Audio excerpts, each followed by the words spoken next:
Good morning, everyone. So, in the last class, we discussed about RREF. In today's lecture, we are going to see a methodology to compute or to solve the system of linear equation using RREF. The method is known as Gauss-Jordan row reduction method. So, it says that consider a given system of equation Ax is equal to B. So, first write the augmented matrix AB, then compute its RREF, and then finally from RREF compute the values of x, y, and z. So let's see this example.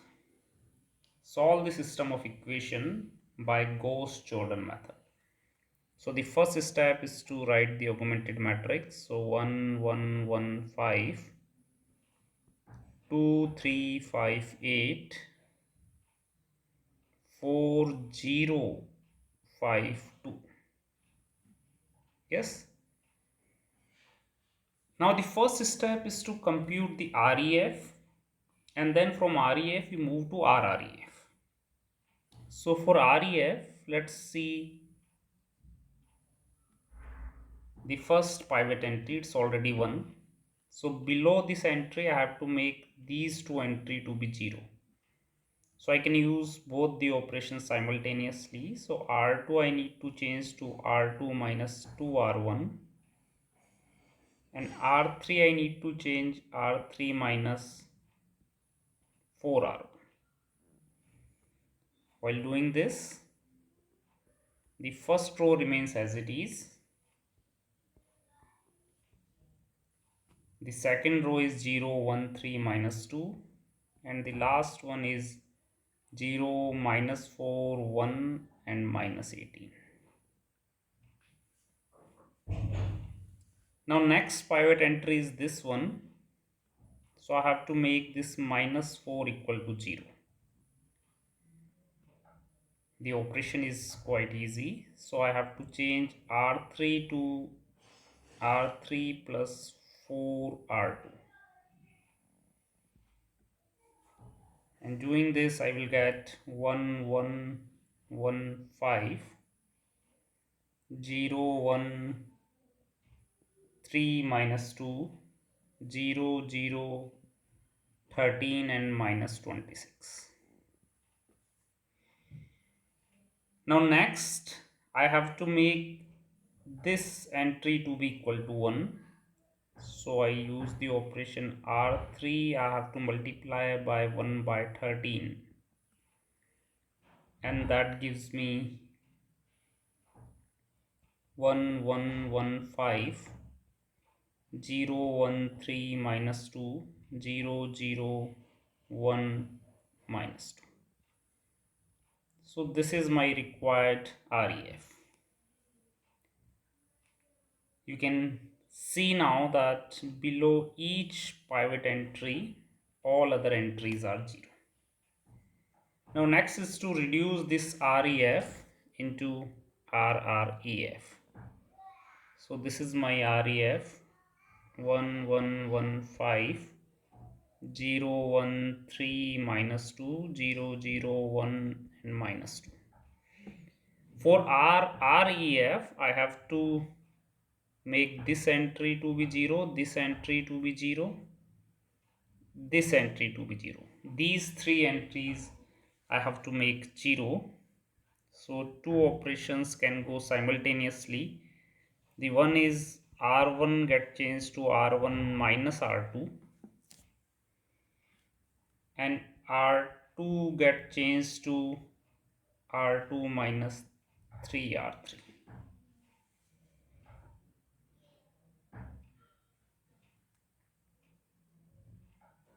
So if we do it, then 1 0 minus 2 7 0 1 0 4 0 0 1 and minus 2.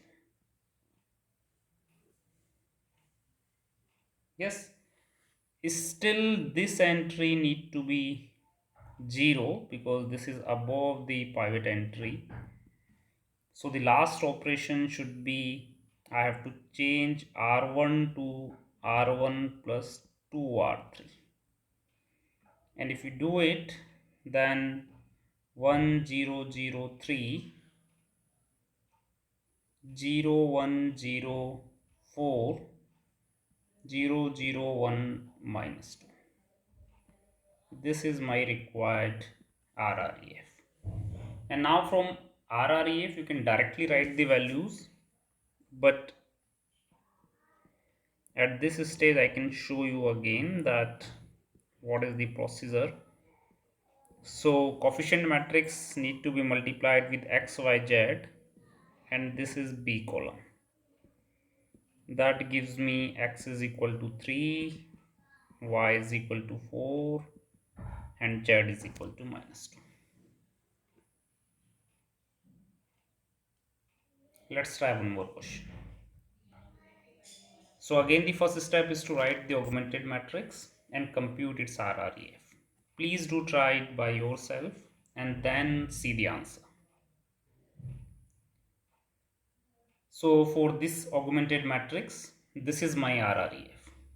Now from RREF, if I again want to consider the coefficient matrix multiplied by x, y, z, then x plus 2y is equal to 0, z is equal to minus 2 by 3, but the last step or the last row gives me 0 is equal to 1, which is actually not possible, and therefore in this case from REF or RREF we can directly conclude that the system has no solution. Now try this one.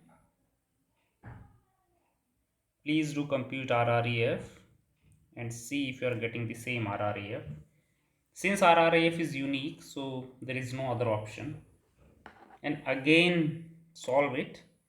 So it gives me x is equal to 1, y plus z is equal to 2, or y can be written as 2 minus z.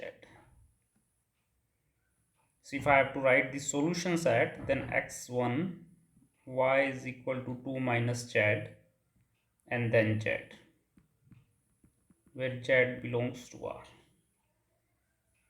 So this is, I think, the most important part, especially in case of the infinitely many solution, that how should we represent the solution set. This concept we are going to use again and again. So please do try to understand it.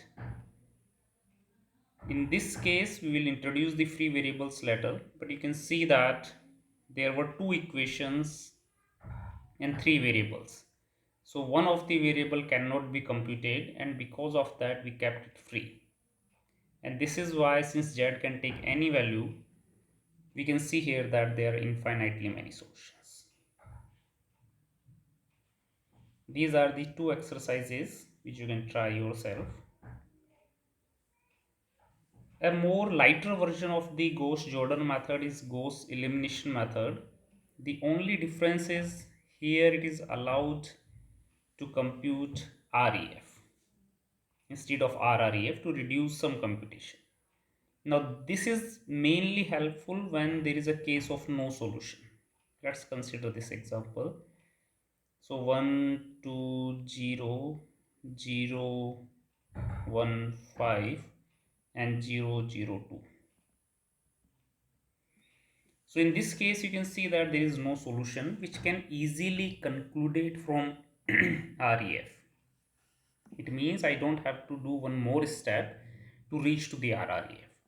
But in case of infinitely many solution and unique solution, I suggest that, because RREF is also REF, so whichever method has been asked in the question paper, you must go for RREF.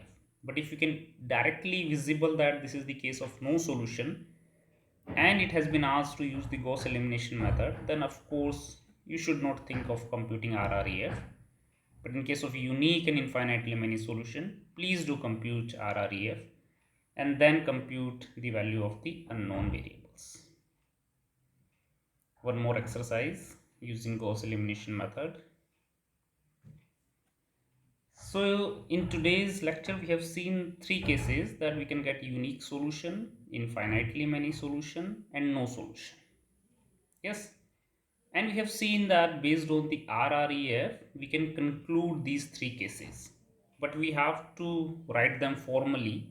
And this is what we are going to see in the next class. So thank you again for watching the video.